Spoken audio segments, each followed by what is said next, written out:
Okay, now you have to say. Hello everyone! We're here again and we're doing Art from the Heart. We're doing watercolor painting. And today we've done, what did we do? Flowers. Negative painting of flowers. Yes, that's right. Does anyone in front want to show their paintings? The camera's right there. Show your paintings. Did you enjoy painting? Yeah. Yeah. That's wonderful. How about those at the back? Do you want to talk about your painting? Did you enjoy it? Yeah. Who wants to say something?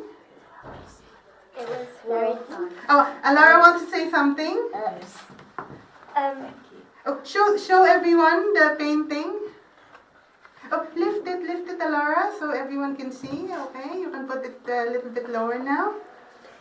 Yes. I like the part when we were making the petals.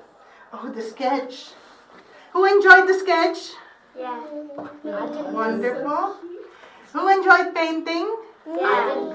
Who enjoyed both? I did too. Yeah. Did we have a great time? Yes. That's wonderful. We had a great time, that is true. And next week we're going to have a great time again. Okay, thank you very much and see you again. Bye-bye. Bye.